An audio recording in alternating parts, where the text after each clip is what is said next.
is Davi and I are going over the 10th letter of Captain Mark, Escape Velocity. It's about our leaving because there's no place to go here without them in our face. It's kind of, do we fight or flee? And so we're going to go over it. We've been working on it a little bit. We're kind of towards the end of going over the final, stuff. And Davi and I have worked on. We'll tell the people what research that we did on this and what you've done and how you wrote, and then we went over it before. Now we're going through the last phase. We may be done today, and we're doing this because a lot of people are interested in how we do these letters, and they're going, well, how do you do this? And we're going to a discussion group tonight where I gave a presentation in November and gave them copies of the book and so on. Some people bought some stuff, and I'm going, the reason they wanted me to come is some of the guys had read the book, the Letters of Mark, and they were, wow, how the hell did you guys do this? Because it took years. I mean, we took time, every single letter. We've been at this over a year, probably. I mean, we can check the czar dates, but no, it's been. Well, take a look at. All right, I'll show you. You go to Freedom's Phoenix, you'll see Pirates Without Borders here. See, we have them kind of dated. It's called the czar date. I'm pretty sure the first letter is czar date 1, isn't it? Isn't it the first day? I don't know. The first Captain Mark, first letter. Oh, he doesn't have a czar date on the first letter. Oh, you slacktivist. It's in the book. Donna, can you give me one of the books? Yeah, just do that. And because I'm sure it has a czar date in on the book. I'm pretty sure. Because the czar date, it goes, the 45th president, 45 dot, how many days in office, and then how many words is the thing. All right, first letter of Mark, 4572. 72, and we're at 1,090 now, so we've hit 1,000 days. Yeah, so it's been over 3 years. Has it been over 3 years? I'm telling you, man, it's been a while. Man, are we time travelers? What gives, man? Yeah, I know. We've been doing this a while. I know it's been at least a few years. So it was started. All right, well, then what's the second, third? All right, third was 291, so that was in the first year. So he was elected. So that means it was like early 17. Yeah. It was, so it was, so 70 would be like March, April of 16. Yeah. Just think eventually we're going to roll around to czar date 46 something. I don't know. Maybe he might just go Putin and be there forever. President forever. All right. So this is how we do it. And you go to the czar date. It's 45th president, 291 days in office, 298 words. We got to go back and say, like, the Civil War began on czar date 2748. Right. Whatever president that was. Well, see, the only time I go, it'd be like you go BC or something, right? Mm-hmm. So you got to go, what happens when you get before Washington was first president? Yeah. You go minus. Yeah, right. 0 minus point. Whatever, Anyway, so that's how we did. We didn't want to just put a date on there because that sucks. But yeah, czar date is the 45th president. How many days in office they were when we finished this, and then how many words we have. So that's what we're working on, the 10th letter. Now we have 9 letters already of Captain Mark. We have 4 letters of reprisal. Dr. Aegis Barber has one. Captain Kidd has one. We got the pirate code and neo parlance. Now the main thing is, of course, comes from Captain Mark, and it has a trajectory. And then the letters of reprisal is from the female perspective, and we try and get, as much as Davi tries. I don't know, how female he can be, but 60% according to most surveys. Over half. Yeah. So, but I think you do a good job. We go and we get a lot of writings from female perspective, feminist, whatever, on certain issues, and it's revealing a lot of times too. Like the Second Amendment, self-defense for reprisal. There was a lot of feminists that were advocating guns is because of the evil freaking big men we got to shoot, Yeah, it was like a big debate amongst feminists for a while. I was like, wow, okay, well, at least so yeah, there's at the bottom of the page of the shared document, there's a bunch of footnotes that are essentially all the stuff that I synthesized into this letter, right? So, you want me, we go over the list if you want. Yeah, I want to talk because I haven't read. Yeah, let's go over that because while today we're doing the show and everything, Davi was like formulating and putting together and finishing, and now we're going over the touches. But I want go ahead and tell the people because that's what's most interesting why we're doing this today. We've done other letters over the years.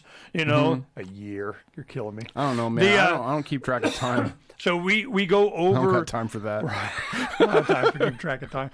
So you go over the process of how we do this, and we've done other shows with other guys on. We've done it before. It's not like a big secret, but it's long. I mean, it takes hours. And as we have, It's Ron Gibson. The land. Okay, Ron Gibson. We'll have him call in here. We're in the middle of a pod. Have him call. Call him on this so we can make it part of it. All right. He what? He wants to talk to me and Davi. Oh. So what we're going to do is we're so rudely interrupted. But it was yesterday. A guy named Ron Gibson does patent law, patent attorney. Not patent attorney. Shit. Land patents. To bring your land forward, which is a lot of what this was about. And we wanted to have him on to kind of influence how we would, do the verbiage on this. So it's really interesting to me to take that perspective and have it because the American experiment was you're king of your castle, you get the land, and it's yours forever and always. Amen. So what? He just wanted to talk to you. So Okay, well, so he can talk to me because we're doing this on just do. Is he calling in or are you calling in? told him to call the number. All right, cool. So we already started this, and it's about just put them on. So then we take the information that we think is important on this issue, and we go through. And now Davi is the one that does a lot of the work on that. Davi goes and he finds out all of the information that we think is important. Now on this particular one, what we had done is all right. Push the button. Got you there, Ron? How you doing? Hey, we're good. Let me finish this explanation. We're doing a show, but it's about a lot of the stuff that you're influencing. So let me go ahead and get this. You get up to speed, and then we'll talk. And give me 40 seconds, okay? Well, just take your time. But when you get a chance, call me back. No. We want you to be part of it. Okay, hold on a second. Just hold 40 seconds, all right? You good? All right. All right, just hold on. So we're explaining to the audience our process of writing these letters and whatever. What happens is we take information from guys like Ron. Now, Ron Gibson has a lot of information that influenced how we approach this particular letter of escape velocity, the 10th letter of Captain Mark. And it's about us being, do we have to fight or can we just leave? Well, they're wanting to brand you in the Space Force of you're not allowed in the Alliance cruiser. We're going to explain it to you.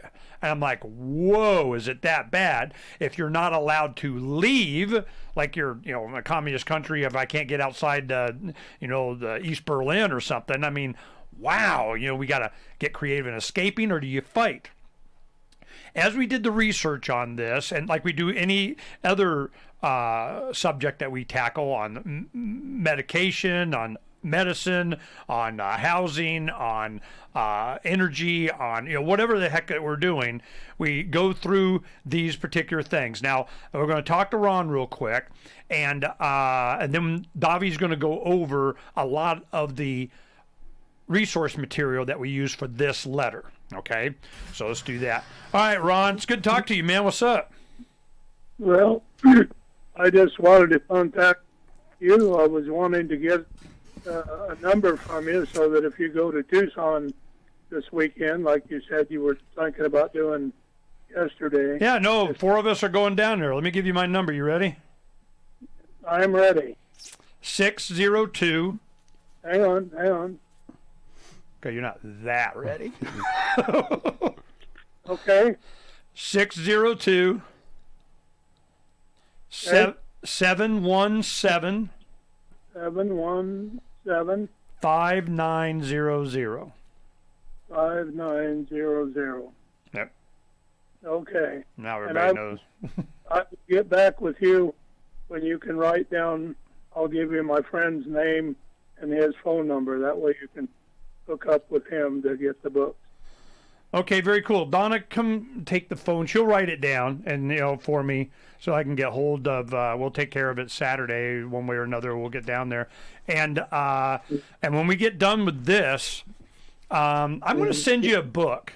You get me a book, I get you a book. So and then we'll add on these additional letters because this one is you. This is kind of. You may not see it as a segue from what you're doing, but we do, and the influence that you had on this. So we're going to make sure you get this. Okay, Ron? All right. Well, thank you. All right. Here, Donna's going to get with you and just get the information for me, and we're good. Thanks. It's good to talk to you, Ron. Okay. Thanks a million, Ernest. Just hold on a second. There. Donna's got that. Okay. Go ahead and go on the selection. I got it up on the screen up here. So go ahead and, tell us what you read and what you got out of each one and why, Dobby. Okay, so I guess in the file right now they're in reverse order. So I started with the sweet trade, which is something that it's a previous letter, and I grabbed that because it's about property, but I wanted to make sure we didn't repeat ourselves. Then we started with the Commercial Space Launch Competitiveness Act, which is a law passed by the U.S. to govern who, make sure they all know that they control space. The Corbett Report did an episode on the moon as a harsh mistress, and so that was about reviewing the way in which the separatists took the moon in Moon as a Harsh Mistress. How long was that episode? It was only like 45 minutes. Yeah, it was when we were talking to him, he mentioned it or something, right? Yeah, that's right. We got to talk to James last week, and then he was like, well, obviously you need to listen to this and do that. And was it good? It was good. It wasn't, other than like maybe a couple of fun turns of phrase, it wasn't really terribly relevant because it was so specific to the novel. Well, yeah, he's just doing an evaluation of the novel or something. Yeah. I love that book. It's a good book. It was, what was amazing to me, it was at Pork Fest, they had Freedom Feud, and we had teams and so on. Most influential book or best book. It was, I think, number one might have been, I don't know, Atlas Shrugged or something. It was number 2 or 3. Yeah. Moon's a Hard Night going, all right, I'm in my tribe, man. Woo-hoo-hoo. So it's Heinlein, Robert Heinlein wrote this, and it's about on the moon, it was treated like Australia. It was like a penal colony. And it eventually broke away and got its freedom from and didn't even have the Queen's picture on their money. So it was a very interesting rebellion with the artificial intelligence and yada, yada, yada. All right, so Moon's a Harsh Mistress, and then? So next was the Outer Space Treaty, which is like an international agreement about we promise we won't send weapons into space. So it's pretty much like the opposite of the law that the U.S. passed on how it intends to use space. Next is the U.S. Space Force, which again is sending weapons into space. U.S. Space Command, which is again sending weapons into space. So it's like we have this treaty that says we promise we will never send weapons to occupy any space, and then we have all these things that say no, actually we will. They were saying nuclear weapons, right? It says weapons of mass destruction in the treaty. Whatever the hell that is. But like I've heard them say that an IED is a weapon of mass destruction. So like what does that even mean? Whatever the hell they want it to mean.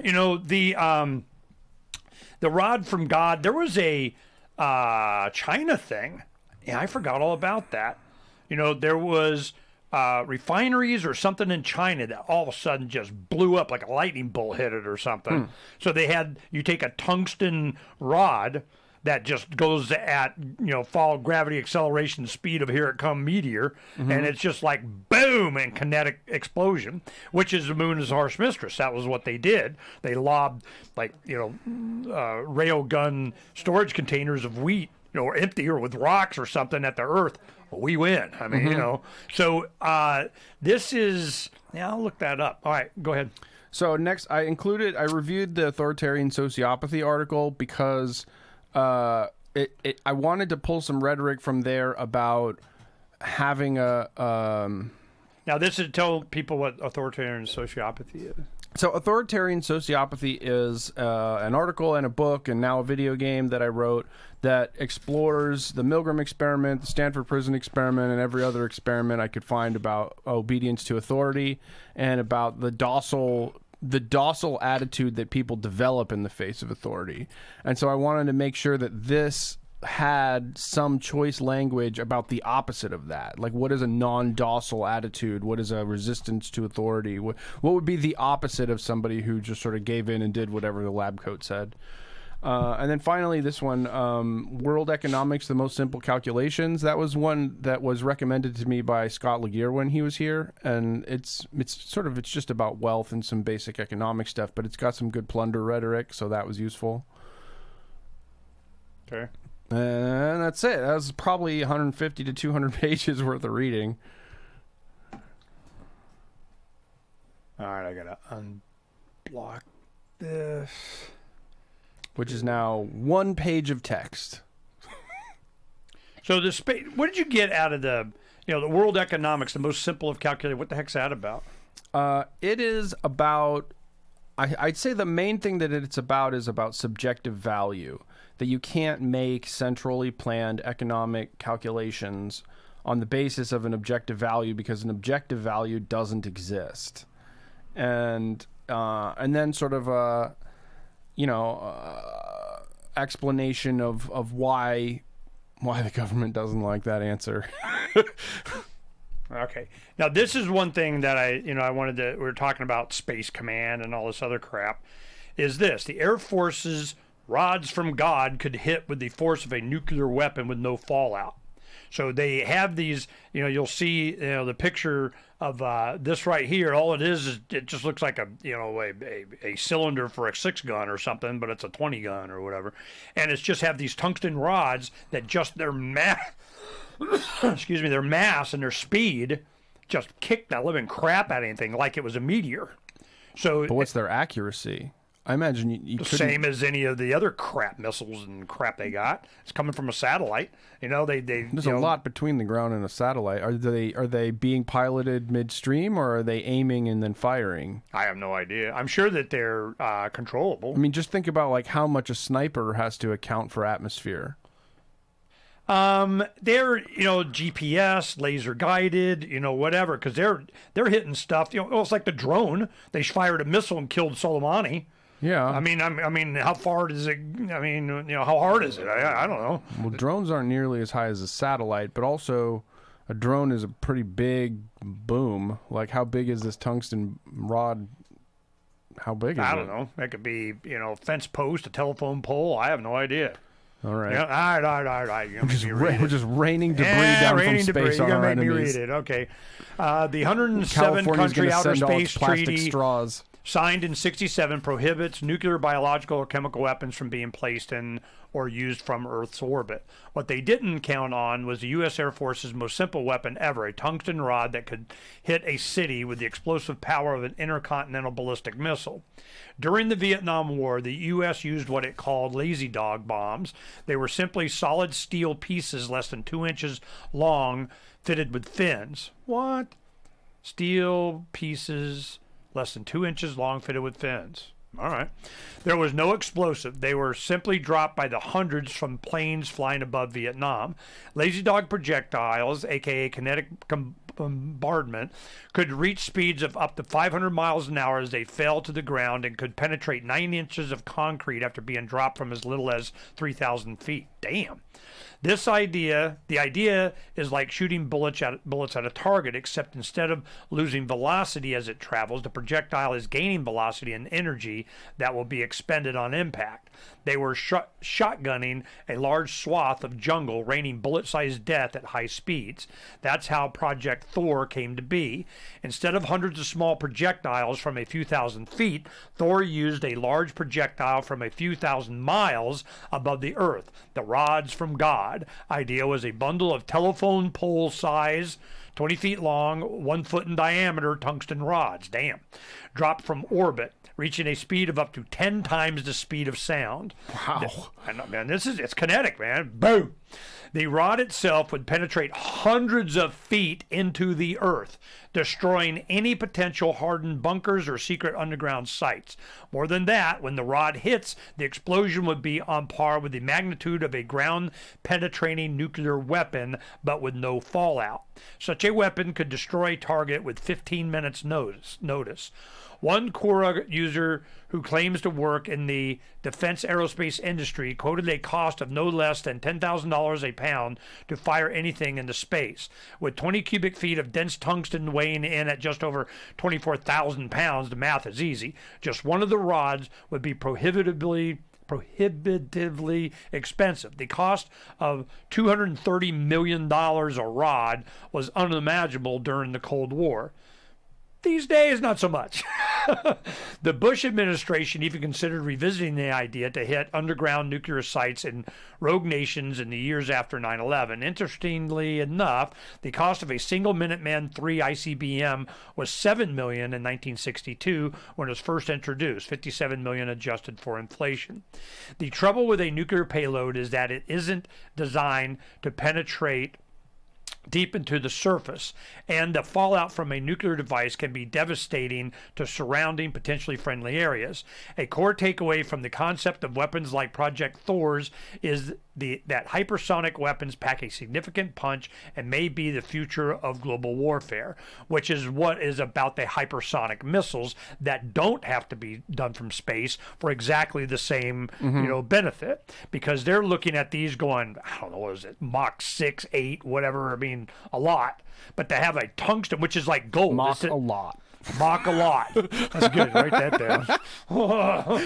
There, write that down. I'll lose that one. Mach a lot. Anyway, so they have. Mach is MAC, right? Now, so what? No, I'm just not sure. I've never had to write it before. MACH, I think. Is that it? Yeah.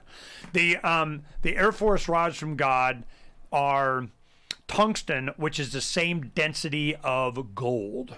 That's why you can kind of fake gold. Yeah, you can counterfeit gold with a tungsten alloy. Yeah, so at least by weight, and plate it with gold or something. But tungsten is very dense, and to get that up, I'm like, damn. That's why they use depleted uranium, because it's very dense, it's heavy, Yeah. So they could do depleted uranium. Hell, they probably do depleted uranium, but. So the point is, one, yeah, it's really expensive. But when they got Starliners and Elon Musk ships, and it's a lot cheaper, all of a sudden putting up a couple of telephone poles as as after cargo kind of whatever becomes a thing. Yeah. So this has gotten a lot cheaper since back in Star Wars day. And the thing is that this had, I think, happened. They're talking about it here, and the reason I brought it up is I think it had happened. And let me see. Go rods from God. China Tianjin explosion was caused by Pentagon rod. Okay, there you go. Okay, now, a lot of people, you don't hear about this. This was in 15. China Tianjin explosion was caused by Pentagon Rod of God space weapon strike, according to conspiracy theorists. Now, what it was is China in negotiation for ouch quit it and whatever, and we're gonna and we can, and all of a sudden, boom, like a explosion rod. What the hell was that? And they go, that came from space. What the heck? We're going to do a trade deal now, aren't we? So that it's this kind of stuff. So with this in our mind is why we're doing this. This is what they're going to do with asteroid mining. If the government ever gets a hold of a lot of metal in space, they're just going to make it into ammunition to shoot at Earth. They're not going to mine it for industrial purposes. No, we were shipping the gold to your capital. We love you. So this Crash on delivery. All right, write that down. Flash on delivery. Seriously. Okay. Yeah, Davi and I, the evening, tonight we got to go to the discussion group, but a lot of times we'll sit there. Okay, it's time to we'll watch some movies or we'll just relax and recreate and whatever. And all of a sudden we can't go without pen and paper because there's so much of this stuff because we're just yakking. All right, the world economics, the most simple of calculations. What's that about? That's the one that's about subjective value and state plunder, and it was something that Scott recommended. It's really only tangentially related, but there was some good rhetoric in there. And that's one thing that, Davi goes through 100 pages just really looking for concepts, good turn of phrase, paragraphs, I don't know, whatever we can plagiarize. But it doesn't really ever make it into in its full form. It's just really inspirational. Yeah, not really. I mean, I like what ends up happening a lot, because it's like you'll have two adjectives that are next to each other, and if you happen to have read the book and happen to have known that turn of phrase, then maybe you know where that's from, and maybe that conveys a larger point, but it stands on its own. You know what I mean? Yeah. This has been, I'll give you an example. When we start, in every age, the Crown establishes its institutional belligerency. I'm like, oh, and you look up, each one of these words. We do, synonym and, definitions and thesaurus and whatever the hell on all of these words to make sure that when you research it or you look at what the hell does that mean, it is so descriptive. And usually we are looking for a word that is, when you look at it, it's very accurate in what we want to do, and it gives the right emotion. There's a lot of effort that goes in. We probably we meet 3-4 times a year for a couple of weeks, and then we wind up trying to get at least 2 letters out, and then we do a lot of art and a bunch of other stuff that we're working on and planning for different things and stuff we do. But, a lot of the time, like I'm working on something, Davi's back there reading, doing Facebook and whatever he's doing, but he's doing, working on this. Then when he gets to kind of the point, he's got all his notes up there and everything, kind of a rough, good opening or something like that. Then that's when I come in. And then we start going over, and that's what we're going to do now. Now, he's already written. We kind of got down to like the 3rd, 4th paragraph a little bit. Then a lot of the other notes that he's put in and kind of finished it out. Now we're going to go by line, and my main input is tone. Just to get the right. It flows right. It just has that emotional feeling that's consistent through the document, and it goes with the other stuff. And we're not, being inconsistent or breaking line of thought or something like that. But I know that I couldn't do this as well on my own. And I'm glad that I get to have some input and kind of keep the tone, for my input. You're also really good about the flow of the concept, so that it's not doubling back on itself and all the similar points are in the same place, so it flows from one point to another. Like, I have a tendency to move forward and then step back, and then move forward and then step back. So every paragraph has at least a sentence of your review, and you're like, no, move that. Well, this is, and then you'll see, this is what we're going to do. You'll see the role that I play in this. But a lot of it, as we start, and hell, we, right off the bat, the first, 10 words we're spending an hour on. I mean, it's just, we do that all the time. In this one, the first line clicked real fast, I thought. Yeah. No, this one, I mean, I think we changed, after, coagulation of malice. We spent a lot of time on that one, but, that's good. All right, here we go. 10th letter, Captain Mark, escape velocity. Now, what we're working on, and that Ron just happened to call in. Ron gives seminars on land patents, and it was important. I thought, we need to get that guy on. Then we did a after show, a podcast yesterday for hours, and Davi and I, sat there and we're going through and the concepts of and the guy. So it's we're the point that we got out of that. They have a promise, a government promise, the Declaration of Independence, Constitution, Bill of Rights. You shall promise, and he goes through it. It says right here, they can't challenge this. The courts know this, and if you say this, go kind of process. And I'm going, and it's been successful. I'm going, we're going to find out. We're going to find out. So we'll go through this process on land that we're getting. And then a lot of the listeners, like Jay Newt, he's like, hey, I've been doing that guy with that guy. What? We're going to do it again. We'll get some. Yeah. So this is, it's going to, just like with the vaccine thing or this or that, as we go on our travels, you start promoting this stuff, that's who they shoot. They don't shoot the guy doing it. They shoot the guy that's teaching people to do it, I'm going, Ron did it, man. Go get him, But then we're working on, helping him with his, book and all that. Now, what reason he calls, he has a friend in Tucson that has a bunch of the books that he wants to give me one. So when we go to Tucson on Saturday, we're hooking up with a guy, and I'll bring some books for him and kind of, we'll get it to him. It's all good. Now, that means that we have to upgrade the book on this. You have some ads and pages of the book. You're trying to keep it the same page length because we had some extra page. We threw a bunch of crap in there. But you take off some graphics or whatever, and you have the same page number so that you don't have to change the cover. Yeah. Now, do we have room for this and stuff we could take out, or are you ready to start expanding the pages? It might be time to expand pages. The other thought that I had was we could make it so that the letters of marque is just the letters of marque, and then we put out a separate book that's the letters of reprisal and crew, and we put those in another book.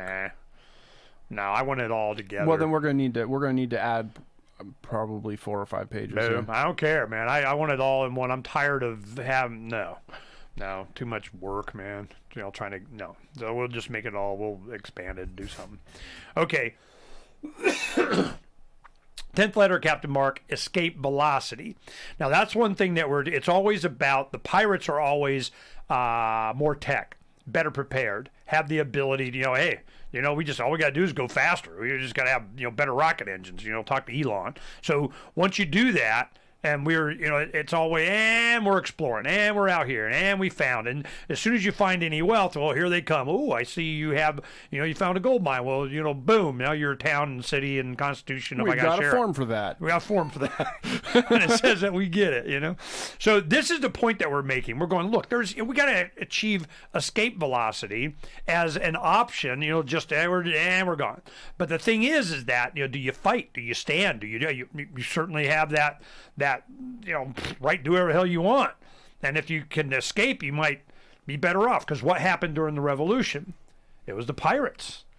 They found Hancock was a freaking pirate. John Hancock, a smuggler. And a lot of the concept and ideas of, the pirates for 40% freed slaves. You think they didn't have it for centralized government? I mean, they're like, no. So in supplying a lot and everything, they were big. George Washington was going on my research. He was like, we got to work with them damn pirates. They're so undisciplined and you can't make them do stuff. You got to pay them and stuff. So it worked really well. They don't know who's in charge. Oh, yeah. Isn't that what he said? Something like that. Yeah, it was something like that. He's like, you can't even, what's the chain of command here, And so it's just hilarity ensues. So the escape part, but because you have the capacity to escape, you're living on a pirate ship, you got your pirate republic that they had at the, right after the Revolution. Yeah, it went from like 1780, something 90 to, 1810 teens or something like that. They had a pirate republic out of Nassau. It was just kiss my butt, because what had happened is the Spanish had destroyed Nassau British people so much that what they did is they it just left abandoned. Nobody wants, so the pirates took it over. Okay, it's ours now. And they went, damn it, we hate when they do that. So and pirates aren't necessarily bad. I mean, I just want to get that, that doesn't mean they weren't, but I mean, there's some probably not so bad. All right. In every age, the Crown establishes its institutional belligerency, claiming always the necessity of its aggressions and the righteousness of its motives. In response to this coagulation of malice, an amalgam of stalwart rebels emerges in opposition. When the Crown dominated the land, pirates set sail. When the Crown invaded the oceans, we inhabited secret archipelagos and distant coastlines. When the Crown colonized a new continent, we moved inland to the frontier. Now the Crown claims domination over the entire planet's surface. We explored the ends of the earth, seeking the Crown's absence, but only found it waiting. If we occupied the bottom of the ocean, the Crown would still come for us. As the Crown tightens its grasp, a pirate must ask, what space is left that we may set foot upon unmolested? Hey, what do you think about cutting as the Crown tightens its grasp and just say, a pirate must ask? Because we've already said the Crown has covered the world. The bottom of the ocean, the Crown would still come for us. A pirate must ask, what space is left that we may set foot upon unmolested? Okay, let me try it. Let me see. If we occupied the bottom of the ocean, the Crown would still come for us.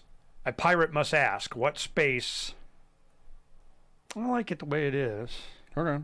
as the crown tightens its grasp, almost like its grip, you know. It's Grip might be better. I mean, it's just that's such a clear Star Wars reference. Like, yeah, I'm thinking, that's why I like to keep it in there. But I like grasp because later on we talk about we got to exceed their grasp. It's always that's true. You're outside of there, so I like it here to do that. It sounds better. Okay, as the crown tightens its grasp, a pirate must ask, "What space is left that we may set foot upon unmolested?"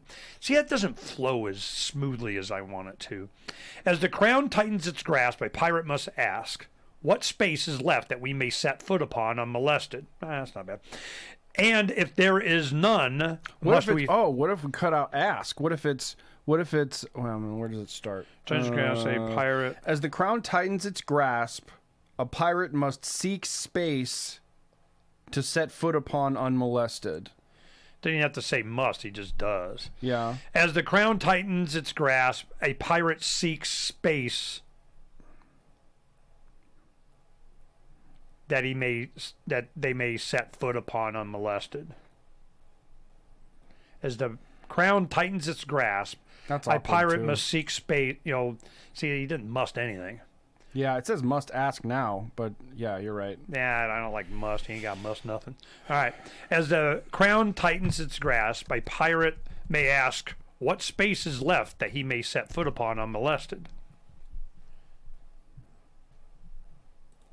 As the crown tightens its grasp. We don't have to say is left. What space may we set foot upon unmolested? Yeah, no, that's another thing that we do. We trim it way more than we expand it, Oftentimes we take whole sentences and it winds up being 2 words or something, which is better. Because it starts off a lot of times, 1,500 words or something, and it gets down to 200. Yeah, it said 500 right now. This one started at 1,000. Yeah, no, we're take a meat axe to a lot of this stuff. Okay, if we occupied the bottom of the ocean, the crown would still come for us. As the crown tightens its grasp, pirates ask, "What space is left that we may set foot upon unmolested?" As the crown tightens its grasp. I almost feel like a common. He's coming after grasp. Yeah, and not after ask. Oh, maybe it does need to be after ask, because it's almost a quote. Pirates ask, "What space?" Yeah, go ahead and put it there. Okay, as the crown tightens its grasp, pirates ask, "What space is left?" Okay, now what do you want to put I there? want to say, "What space may we set foot upon unmolested?" Yeah, that's good. As the crown tightens its grasp, pirates ask, "What space may we set foot upon unmolested? And if there is none, must we fight? Or can we disappear?" Okay, if there is none, must we fight, or can we now, this is what comes in my... we did this before. One of the other letters. Fake must. It's almost a must, but it's like, no, there's one thing left. Right. There was a line that Cody Wilson did for Dark Wallet or something, it really stuck with me years ago. He had, "There's a system reaching perfection just in time for our disappearance." Yeah. And I love that quote.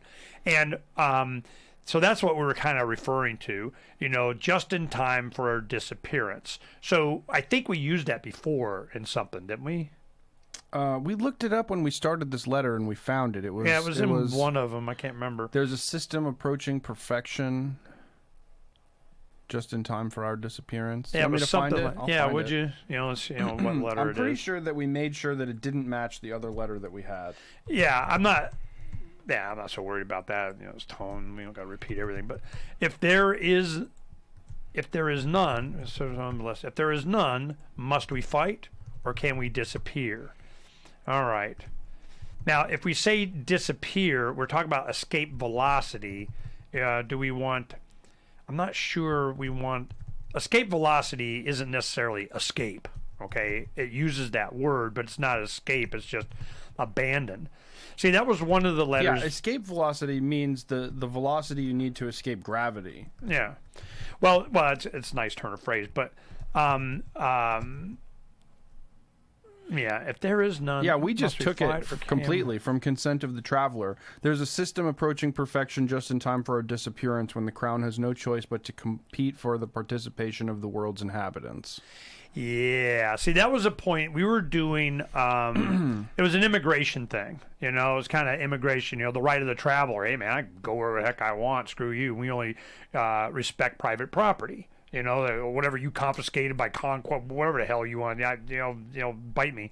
And they go, well, and it's like a lot of people. I really got this from, you know, from Davi, but they go, well, you pirates, when you get in the port, I bet you use the crown's roads. You know, well, who built the road? You use the roads. And Davi goes, well, of course, pirate. I said I didn't see a no trespassing sign. No pirates allowed. I mean, you know, pirate. But that's a good answer. A pirate, because that was in Pirates of the Caribbean. That was Jack Sparrow did that. They go, well, you, and he goes, pirate. Duh. But so if there is none, must we fight or can we disappear? I like that concept. I don't want to say the word escape, but disappear. We've said it. Huh? We've said it. Well, it's not that. It's just that disappear is What not do you think of evade? We didn't end up using evade. We could put it here. Evade is more like the word. It may not be it, but We haven't. let's do. Yeah, we didn't end up using that line. So Okay, let's let try me evade. do this. All right. Disappear. Crap, I can't spell for crap. Disappear. The moon disappeared behind a cloud. Disappear seems. Other words. Disappear, disappearing. Other words from disappear. Give me something. Dematerialize, dissolve, evanescence, whatever that is. Evaporate, fade, flee, fly, melt, sink, vanish. You know, see, vanish Vanish is kind of cool. it is, but it's not the point that I want to make. The vanish is almost like you go what's the word? Corporeal, you know, ghost-like. You disappear. You dematerialize. But vanishing is what you do if you go into space. Like if you're watching something take off and go into space, you're going to see it vanish into the black. And I ain't coming back. Dematerialize. Appear, materialize. So. Okay, dissolve, evaporate, fade. Flee. You know, can we flee? I don't like flee and retreat and those kinds of words because it's not like we're being chased away. It's that we're choosing to leave. Okay, let me do a vanish because I want to see disappear. Dematerialize, disappear, dissolve, evaporate, fade, flee, fly, melt, sink. Vanish. See, I'm thinking more escape other than the word escape. Let me escape. Yeah, see, we spend a lot of time on each word and all this crap. Oh my god. The let's see, find from confinement, escape, other words. Abscond, break out of, clear out, flee, fly, get out. Lamb on the land, run away, run off. All right, so vanish. Let's see. Did you put vanish in there? Evade. And if there is none, must we fight or can we evade? Evade is kind of a temporary thing. It's like you're dodging or something, you know. But it's also a fighting word. It's like it's what you do in a fight instead of striking. Vanish is they're gone. Evade is like they're here somewhere. Let's go get them again. You know. Yeah, maybe. Hang on a second. What does it say for what do we get for a definition of evade? Escape or avoid, especially by cleverness or trickery. Getting there. Evade. Elude, dodge, sidestep, bypass. Yeah, see, that's what it all means. That's not really It's the something word you that do I'm looking in a for. fight. It's like parry. It would be like if we came back. You know, if we were coming back this way, you know, the evade is when we're talking about escaping conflict, you know? Yeah. You know, instead of being creative in a conflict. You know, Yeah. a strategic withdrawal, you know, that kind of crap, you know. Yeah. I'm not looking for, you know, do we have to fight? Well, I don't want any battle terms with fight. I want something opposite of that. You know, vanish is better than, you know, disappear. But Yeah. disappear is, you know, I like vanish, you know, more than anything else so far. Okay. Let's do vanish for now.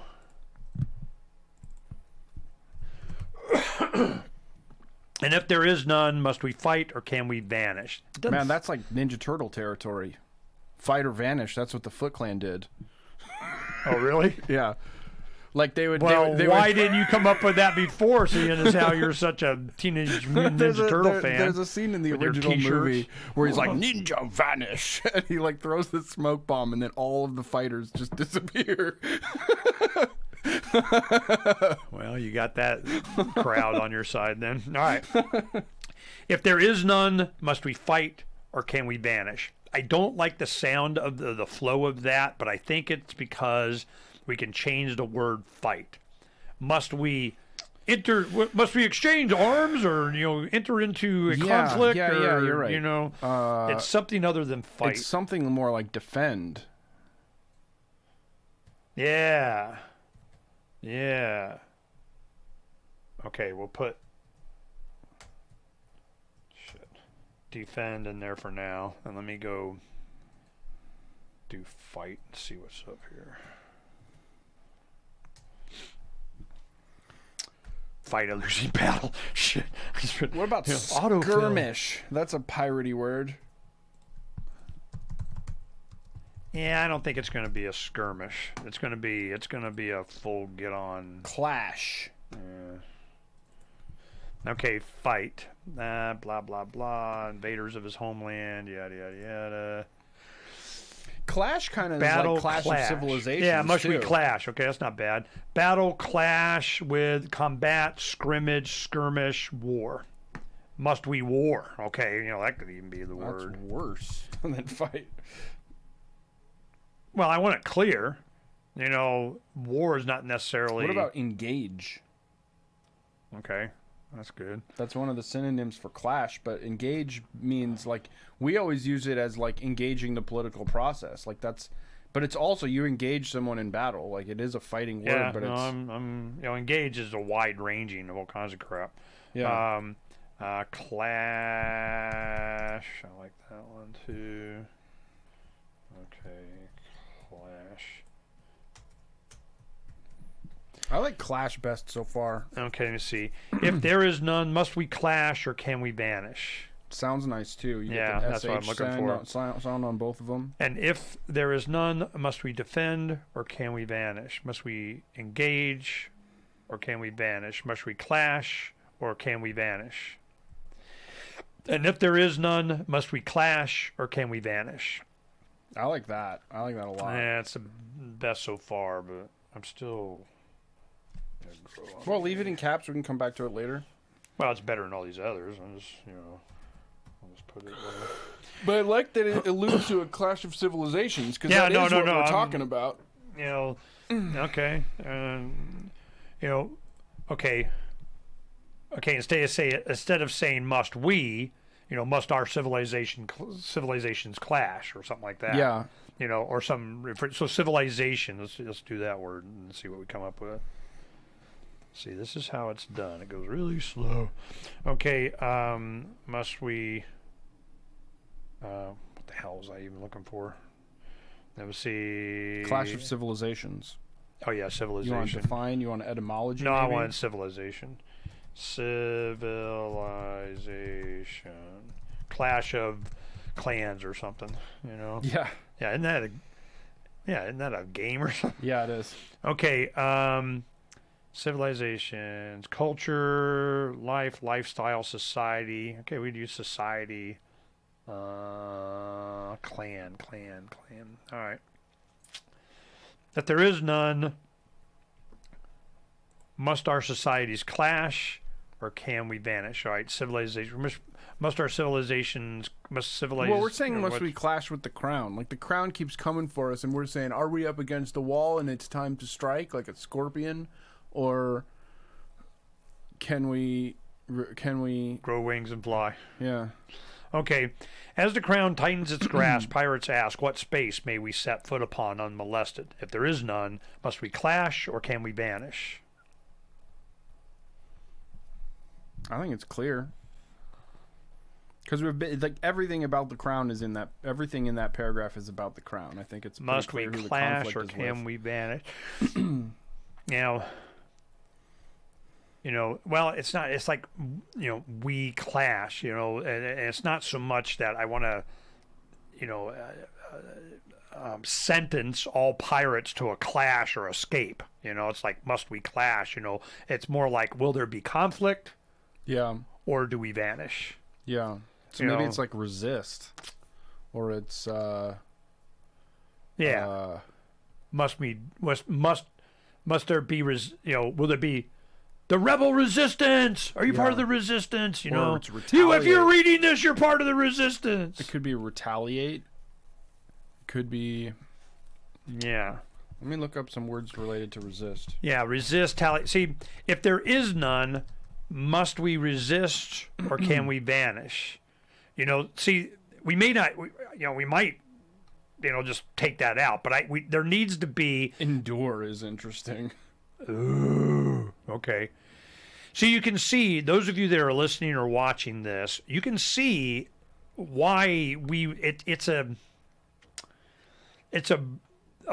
emotion. It's a path that your mind takes, and if you can keep it on the same path with the same tone and the same emotion, a resolve that builds out of this, and an understanding without having your brain fart, or it go off those kind of whoa, what was that, and we've been very careful about that to keep a tone.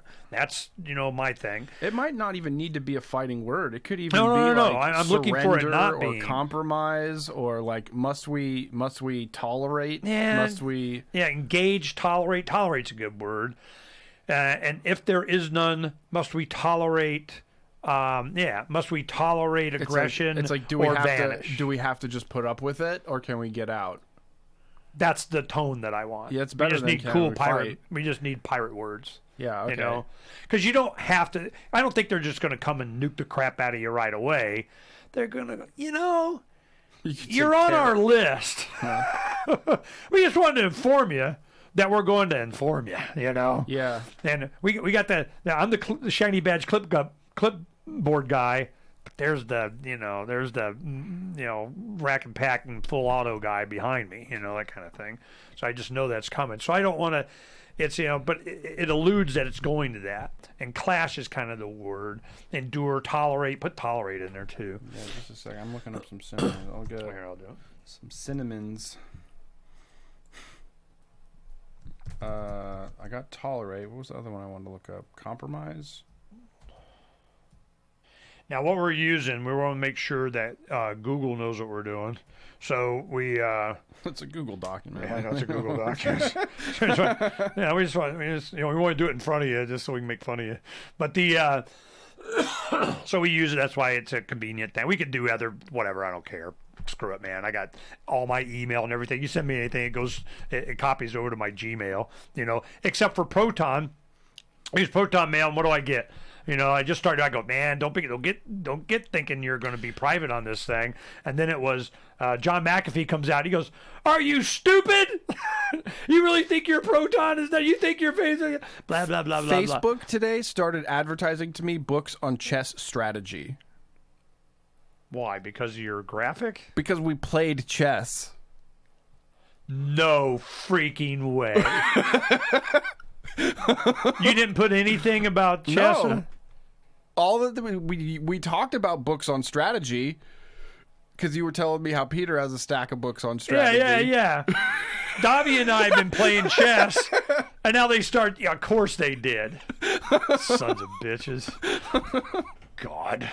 You can't have those things with you on anything. They got me mapped for all kinds of crap. Carry on. Must we carry on, or can we vanish? And if there is none, must we...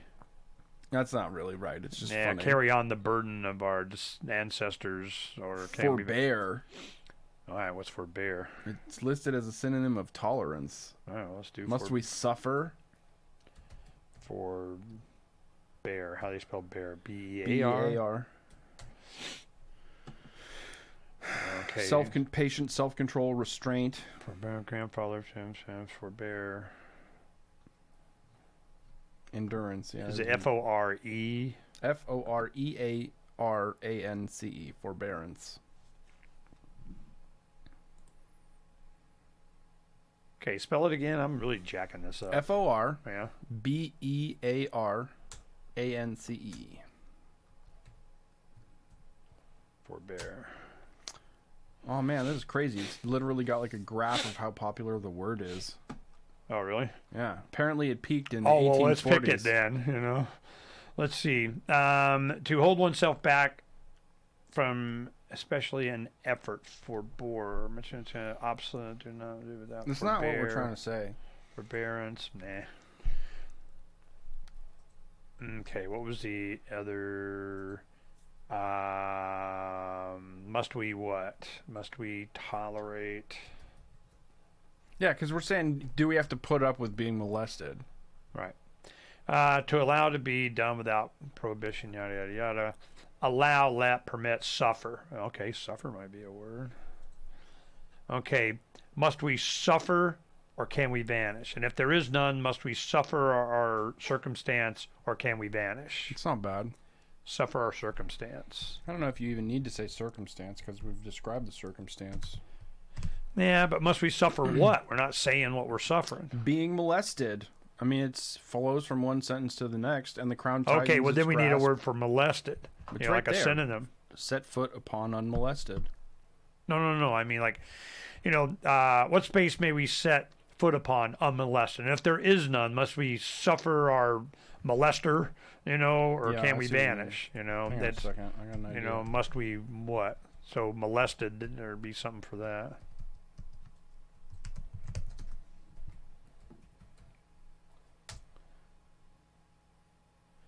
Okay. What about molest. suffer evil?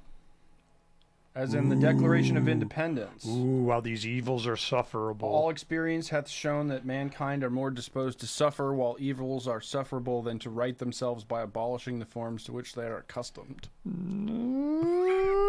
Must we suffer or abolish and vanish? Nah. Well, we're not saying abolish. Yeah, I know, we're but I just liked doing it a whole anyway. new thing. But it's still a nice reference. Yeah, no, I'm hip. All right, wait. Okay, what is this? Send them. Come on. God, they don't have any synonyms. All right, let's see. To annoy, disturb, persecute, especially with hostile intent or injurious effect. Ooh. Okay, see, now we're getting a word. All right. Which word? Well, you know, it's like molested. You know, I'm molested. So that's to annoy, disturb, persecute, especially with hostile intent or injurious effect. You know, so must we suffer the injury? You know, like injury. You know, injurious effect. Must we suffer the injurious effect, or you know, you see what I mean? Yeah. All right, let me see what we can come up with. And if there is none, must we suffer the injurious effects or can we vanish? All right, injurious effects. What do you think that? Suffer the injurious effects. Because it's suffer an injury. Because then it's like molestation is an injury. It's suffering. Must we suffer the injurious effects? Must we I put suffer in the wrong place. It's probably not going to be how it's going to be, but you know, good.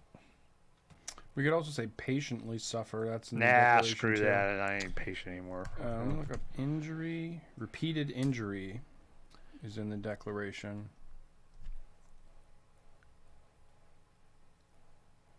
Okay. Must we suffer repeated injury or do oh hell yeah, I already like that already. Okay. Must we suffer Or these repeated injuries. These. I just like repeated injury. Okay.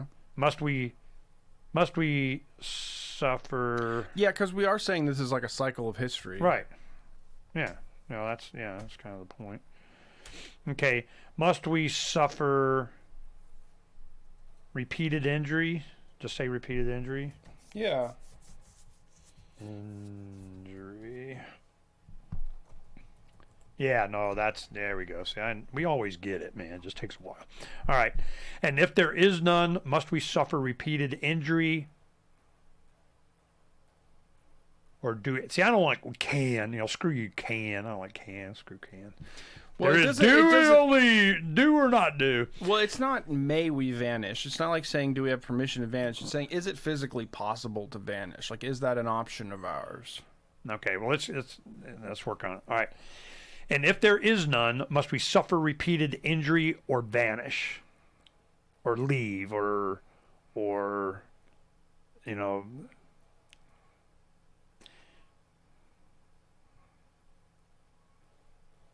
start our separation. I mean, the Declaration was kind of clear about it. Repeated injury, what does it say? About repeated injury? Yeah, right after repeated injury. In every stage Acquiesce of these in the oppressions, necessity.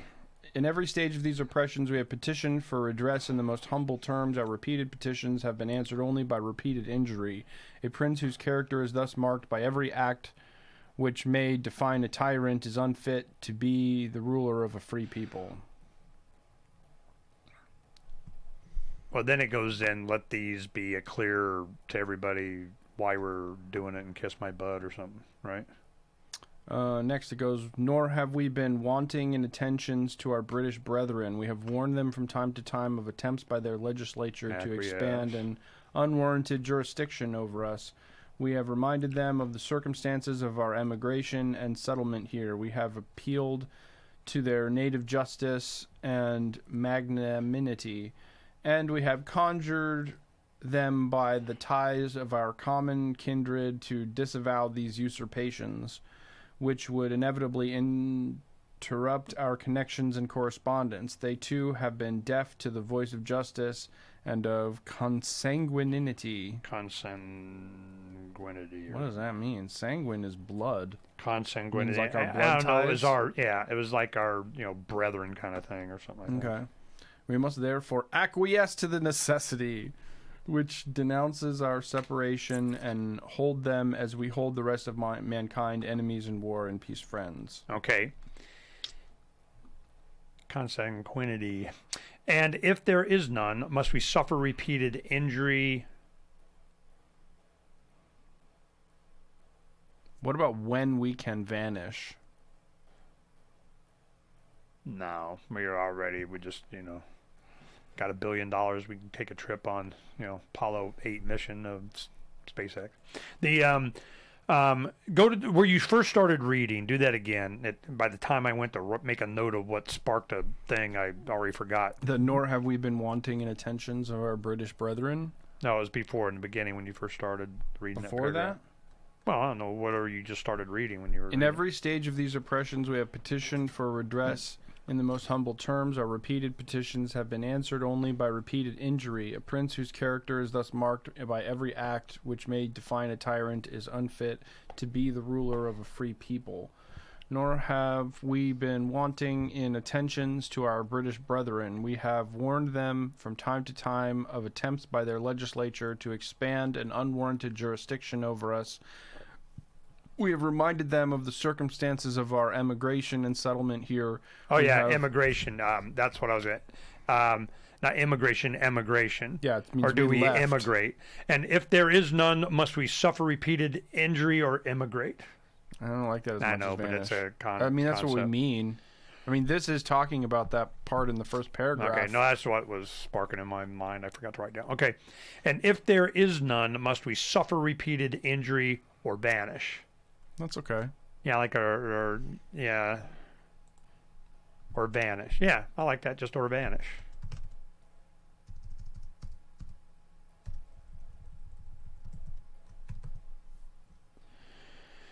And if there is, okay, so let's read this.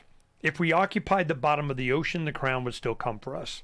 As the crown tightens its grasp, pirates ask, what space may we set foot upon unmolested? And if there is none, must we suffer repeated injury or vanish? Just in time for our disappearance. Yeah, that's good. All right, let's leave that for now. Yeah, of course, the whole thing may change later, but, I like that. We sought refuge in cyberspace, pioneers of our own digital wilderness, but the crown came again, ravenous for any cent of trade and treasure. Again, our assets were seized, and we were hunted. Nah, I like the hunted seized better. You like hunted first? Yeah. Because I can tell you changed it. Again, we were hunted and our assets seized. You want to take out were? Yeah. Yeah, I like the way that, we were hunted and our assets seized. It's like a bumper sticker, Again, we were hunted and our assets seized. The only weird thing about it for me is that if that were to actually happen in real life, they seize your assets before they... No, I guess they they hunt the shit out of you and then they take your crap. They have to hunt you before they can take Damn your stuff. Skippy. Yeah. They're ravenous for any cent of trade and treasure. Again, we were hunted and our assets seized. Yeah, no, I like the way that sounds. That's good. Okay. If we take to the air, how high must we go? The stratosphere, the magnetosphere, the moon? How large is the crown's sphere of control? Freedom exists just beyond the crown's grasp, and we declare without reservation that we intend to leave. The crown has no claim over any celestial body, so we will become celestial bodies. All right, now let's dissect that a little bit for the audience. Again, we were hunted and our assets seized. Boom. If we take to the air, how high must we go? Now, the reason we did this is because of the Outer Space Treaty and the competitiveness, space, blah, blah, blah, and all their, Space Force and all this other crap. Did you read Space Force law? I didn't read law. I read the Wikipedia article on Space Force. Which is what? What do they say it is? We're going to kick ass in space?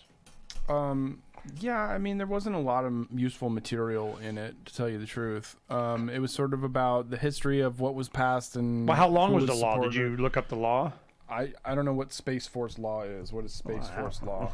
I have no idea. Creation of Space Force law. Whatever.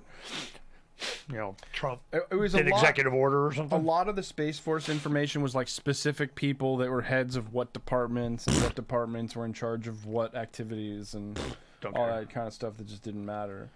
The Presidente has a spaceship. Yeah. Trump signs law establishing U.S. Space Force. Okay, so it was law. See, my thing is, this is why, go ahead and look that up. I'll explain this to the audience.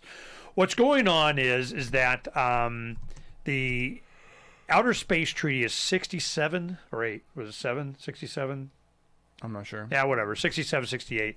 And what they did is they didn't want to have weapons of mass destruction, nuclear, because, Russia and U.S. are slinging ICBMs around and putting satellites in orbit and men and all that kind of crap, and everybody's freaking out, and they got a big, giant military budget. So this is, when they did this treaty, they agreed that there is no government, no nation that has any jurisdiction 100 kilometers up, which is 62 miles. That's why on the front page of pirateswithoutborders.com, we say anarchy is only 62 miles away, or 62 point whatever it is. So you go 62 miles away. Boom. I'm freedom. It's the Defensive Authorization Act. This is going to be thousands of pages. The Space Force was created as a provision added to the most recent National Defense Authorization Act. Yeah, but I just want to know how they define it. Just go where it says Space Force and read 3 sentences. I mean, it's going to say it's for ass whipping or something. Trump said space is the world's newest war-fighting domain. Okay, they're done. I get it. All right. So, I mean, they just came out and said it. So, that's why I was wondering if they're going to get to that. They didn't waste any time. So, all right. So it's their domain. It's a new domain for them to do some whip ass. They brought, war-fighting is one word. Might as well be. It's a war-fighting domain. Yeah, it's a war-fighting domain, man. Because, if you're going to have war, you guys will do some fighting. He's going to fight. Might as well be a war. So this is kind of the point that we're making, is that, they'll say this is the limit. No nation shall have any control or jurisdiction over any celestial body. Yeah. So they were trying to say any asteroid, moon, planet, you're not allowed and you can't until we change our mind. And it sounds like Native American treaties with the it's like you can big go, chief from Washington. You can go up there and you can mine it, but you can't claim that it's sovereign territory. Yeah, but they always this land will be yours as long as the grass is green and the river flows, and then they round up it, or they just don't give a crap, or they just come shoot you anyway. So to think that they write this stuff and they're going to go buy anything they write until they want to do it, or somebody else can get it, like when Elon and Bezos and these guys are actually threatening, and Branson and everything, they're going to space, and they went whoa, freaking whoa. Let's put a whoa on that, So I don't trust a damn thing they say anyway. So it's all about capabilities. But what we did is in addressing that, that's why we say, if we take to the air, how high must we go? Now, instead of saying the air, is there another word for that? Take to the sky? Take to the sky would be fine. Yeah, let's do sky first. Let's do sky instead of air. So anyway, if we take to the sky, how high must we go? Well, they have, limits. So stratosphere is like the edge of like molecular, gaseous, whatever the hell, right? So the edge of the stratosphere is like you're starting to get into space. You can't fill a parachute or something. I mean, how high is that? How high is the stratosphere? Yeah. The stratosphere is the 62-mile line, I think. Okay, so that's like the edge of space there. All right. So it's kind of the middle of the atmosphere. There's two levels of atmosphere above troposphere stratosphere. and the whatever and sphere. then the magnetosphere is outside the atmosphere, but it's not to the moon. It's like low Earth orbit. Magnetosphere is the influence of the magnetic field of the Earth and how it kind of creates almost its own atmosphere from cosmic rays and solar wind, all that kind of crap, that's up there. But it protects us, a lot. So that in low Earth orbit, you're really under the warm embrace of Mama Earth still. Yeah. You start getting outside low Earth orbit, you get fried. But and that's why you keep talking. Can we make it tomorrow? I don't know. Wrap yourself in a Mylar blanket. But anyway, so this is what we're referencing is if we take to the sky, how high must we go? The stratosphere, the magnetosphere, because we were talking about it. Davi and I are going, well, they kind of say the stratosphere is, kind of the number they do, but they'll go, well, you're still under the influence and the benefit of Mama Earth that we own, and she's our bitch, kind of crap. So you go, is it the magnetosphere? We can do that. Is it the moon? Is it the orbit size of the moon? What's your sphere of control? Wherever human DNA, wherever there's wherever the hell we say, that's what, So this is the mindset. I know this is the mindset. So we just want to reference it, okay? Again, we were hunted and our assets seized. If we take to the sky, how high must we go? The stratosphere, the magnetosphere, the moon? How large is the crown's sphere of control? Freedom exists just beyond the crown's grasp, and we declare without reservation that we intend to leave. The crown has no claim over any celestial body, so we will become celestial bodies.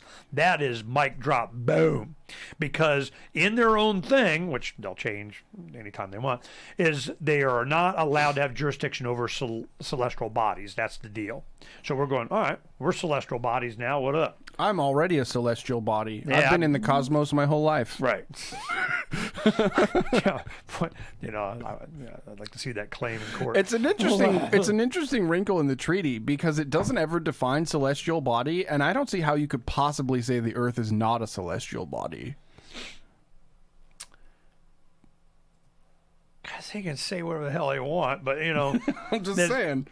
So this is why this, we'll reread this, but with that understanding and background, and hopefully it holds up, and that's why we make these little changes, to do this. Freedom exists just beyond the crown's grasp. Now that's one thing that is just a truthism. I mean, it's the only place you're free is beyond the crown's grasp. Now there was. Did we reference like Black Sails at time when he goes freedom in the black and all that? We did in the first letter. It's towards the end, yeah. This? We've done that before. We've said in one letter there's freedom in the black, and that's where we intend to go. And then in this letter, let me see what it says. Because the way it was a series that we watched, it was called Black Sails. I really liked. It's the last line.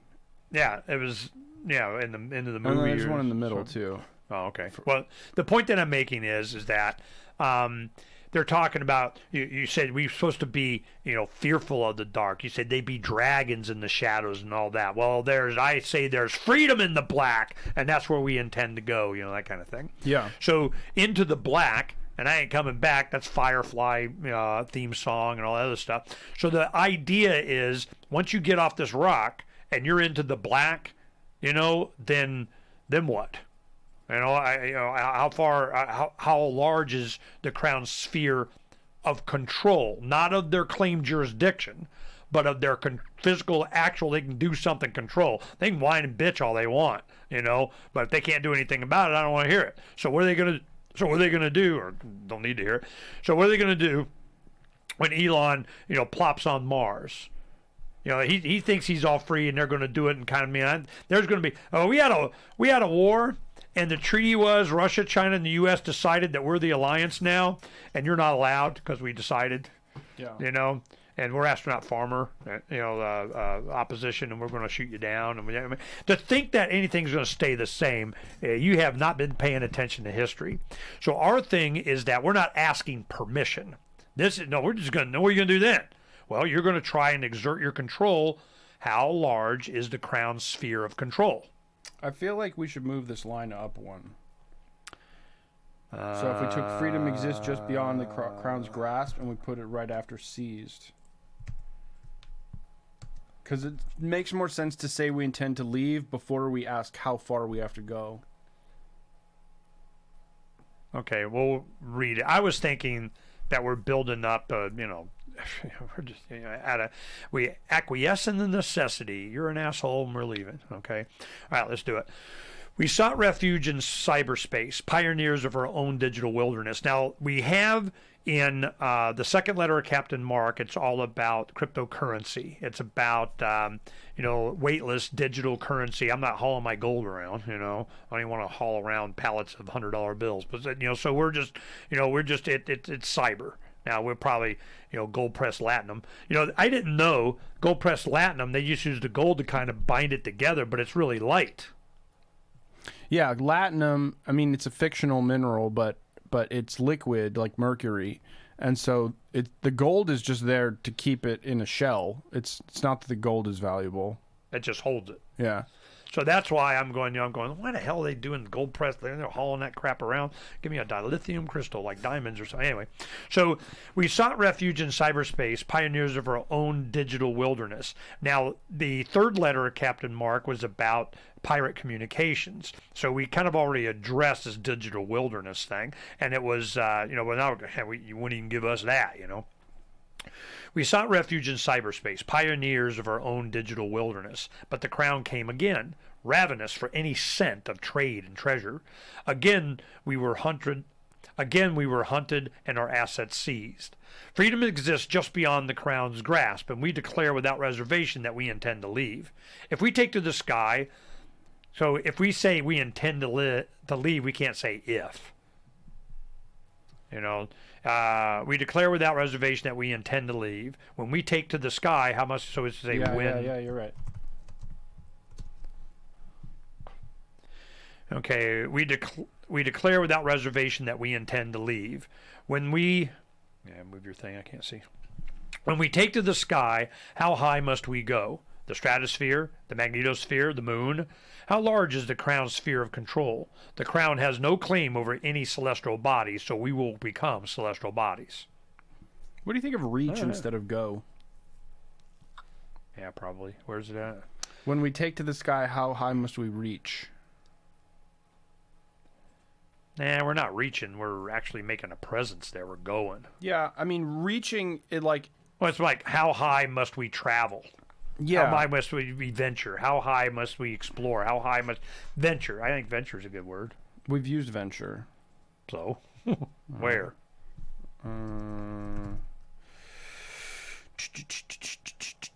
The Crown only spreads where wealth exists to plunder, and ventures into space only to point weapons back at Earth. Okay, well, the reason I like reach is because it does mean that, like, you reach the top of a mountain, you reach the end of a hiking trail. But it also has that kind of grasping feeling, so it feels like we're competing. Yeah, there's grasp and reach, but it's how's the phrase go? Your grasp must always be exceeded by your reach, or your reach grasp. How's that go? Yeah, I don't know. Hang on. Because I don't want to be within their grasp, you know. A man's reach should exceed his grasp. What does that mean? That's weird. Well, as I reach for something, my reach should exceed my grasp. It says words from a poem by Robert Browning suggesting that to achieve anything worthwhile, a person should attempt even those things that may turn out to be impossible. Well, yeah, it's your reach. What I'm reaching for is further than my grasp to get it, but I'm making the effort. Well, that's kind of neat because we're saying right. Our no, I'm reach trying to make sure we get the right phraseology here so that we're not getting caught. You know. Yeah, but like we're saying our reach exceeds the Their crown's grasp. Right. No, I'm with you. I just want to make sure we, that's what we say. That's neat. Okay. How high must we exceed the crown's grasp? Well, they already have that. Beyond the crown's grasp. When we take to the sky, how high must we reach? It's not like it's, reach is what the crown, he's reaching and grasping. Yeah. We're like being somewhere. We can leave it go. It's fine. It's a bit, how high must we attain or venture? So we can come up with a better go, than go. Go. Adventure, compromise, danger, gamble, hazard, and peril, jeopardy. I've heard it in phrases like that. How high must we hazard? How much risk how high must we risk? That kind of thing. And peril, jeopardy, jeopardize, menace, peril, risk, chance, crash. Okay. All right, let's think about it a second. When we take to the sky, how high must we travel? How high must we venture? You reach an altitude, too. Like a plane reaches altitude. Right. How high must we reach? Reach is it's not, I know what you're saying, but it kind of goes with grasp. It's not like a standalone. When we say, how high must we reach? So the second definition of the first definition is to reach your arm out, etc. The second definition is to arrive or to get as far as, to arrive at, to get as far as, to come to make it to. Okay, let's see. To stretch out, extend, to touch or grasp. The synonyms are jurisdiction and authority. Hold on a second, let Donna do this for me. Okay, to touch or grasp by extending a part of the body. I couldn't reach the apple. I pick up and draw a strong one. Take. To extend to, the shadow reached the wall. It reached. To make an impression on, to communicate with, to make a stretch with, yada, yada, yada, yada, yada. Reach, noun. The act or an act of reaching. A reachable distance, within reach, ability to reach, had a long reach and extent or range, especially of knowledge of comprehension and bearing shaft, blah, blah, blah, blah. The tack sailed by a ship with the wind coming just forward of the beam, or with the wind directly abeam, or abaft the beam. A reach, yeah, whatever. Let's see. Other words from reach, reachable, synonyms. Buck, hand or pass, transfer, reach. To stretch out, extend, thrust, to touch or grasp by extending a part of the body, such as a hand or an object. To pick up and draw toward. Okay, what was it you got? What was the definition you did for reach? The first one you said, the second one you said? The second definition is arrive at, get as far as. Goodbye, she said as they reached the door. Similar to arrive at, get as far as, come to, make it to, gain, end up Okay, so at. it's actually, reach is actually... See, reach almost seems like a verb as opposed to a noun, a description of you're there. It is a verb. We're using it as a verb. How high must we reach? must be reach. So reach, you're thinking that's like how much reach is maybe even better than go, because go is kind of the verb, where reach is a verb, but it's kind of you're there. Go is, it's like to go in Spanish. Va is the verb, and they go like vamos and vas and va, and we, yo voy, I go. So it's like to go is the verb, and reach can be the verb and you reached it. It's kind of like, I don't know, what do you call that? A noun? I mean, I don't know. Is it, I reached something? That's a verb. Yeah. No, 'Cause it's reach what is you're an doing. action. I reached it. I'm there. It's like I'm stopped. I'm not going. Yeah, I'm there. it's a past tense verb, but that's still a verb. Okay, but okay, but it's not an action verb. It's a adverb, or or No, it's still an action verb. It's just describing an action you took in the past. Oh yeah, well I got it right here, and it's going to tell me. Let me see. Verb. It's a transitive verb. Okay. See, Does transitive mean past tense? I have no idea. Okay, so but it just seems all right. Let's do reach. When we take to the sky, how high must we reach? Yeah, you reached it. All right. I do, yeah. The stratosphere, the magnetosphere, the moon. How large is the crown's sphere of control? The crown has no claim over any celestial bodies, so we will become celestial bodies. All right, I'm feeling good about that. You want to read it Does through one claim more time? work for you there? I feel like claim might not work there because the idea here is the crown just claims whatever it wants. Right. We're saying it has no power there. Okay, the magnetosphere, the moon. How large is the crown's sphere of control? The crown has no claim over any celestial body, so it will become celestial bodies. I Like think the authority, reason. maybe No, I think the reason we did that, wasn't that in the law? that was in the law. The space treaty says that you can't claim sovereignty. Yeah, so over I any think that's celestial why body. I want it there, is because, no claim over any celestial body. I want them to know, this is going to be, 30 years from now, they're going to look back at this and go, hey, they kind of copied, they read it, they know, they were making fun of the crown, Assuming anyone else read it. Anybody left to They don't it. read the treaties they sign. Right. Has anybody left to read it? So this is let's leave it claim, because Okay. I think it stays with that. The crown has no capacity to tame any frontier, and the only exploration it knows is conquest. It only spreads where wealth exists to plunder, and ventures into space only to point weapons back at Earth.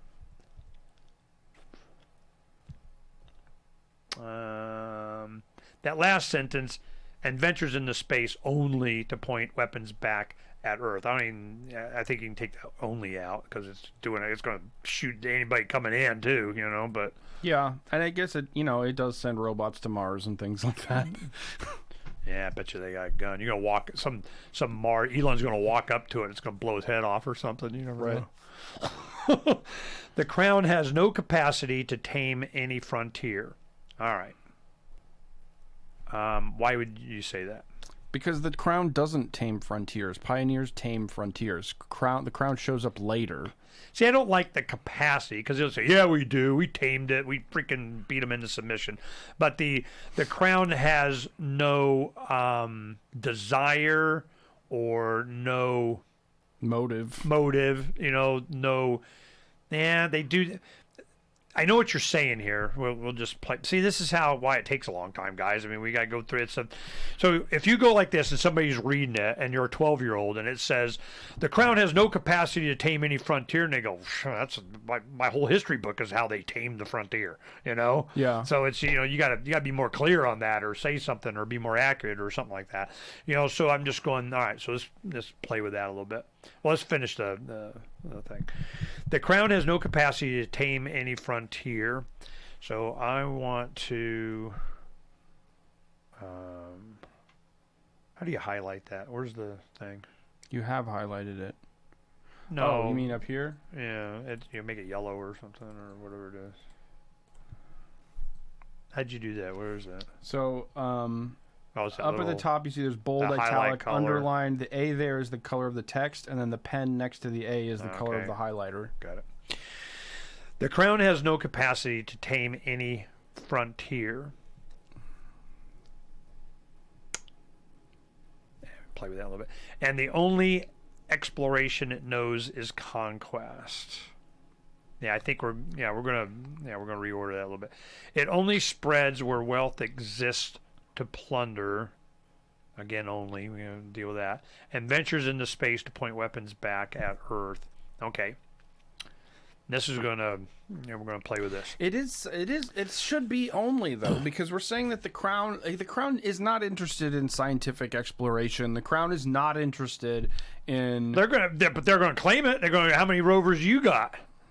You know, I mean, how many Voyagers do you have outside the solar system? Yeah. And I mean, they're gonna claim it. And they're gonna go, "What? This is stupid." Of course we do. You know. So it's like the crown has no interest in taming a frontier, but What about sees no value in? we got to go. Yeah. Yeah, it's time to go to the meeting. Okay. All right, we'll finish this later. Donna showed me the time. All right, this is how it's done, and we're going to go through this, line by line. So this right here, this little paragraph right here, I'm looking forward to playing with that. We're going to get something out of that because the point that we're building up to is just this: is that the crown, they don't give a shit. They don't want to go and kind of, we're not going out the frontier unless we make some money on it or get these guys making money so we can tax it. And it's like, oh, you guys are going to have a spaceport, or you're kind of and where's our cut? There's like human beings up there. Yeah, what flag are you going to put on your space station? And when they say that, what are they really asking? We're gonna paint. Who's going to get the tax money? blends in. Right. It's black. You can't find it. They're going to be stealth. The flags don't show up in Yeah, space. It's going to be angled. But so this is the point right here. This is what we're building up to. They don't have any interest to go. They just want to go out and find who's got the money. There's a ravenous for any cent of trade or treasure.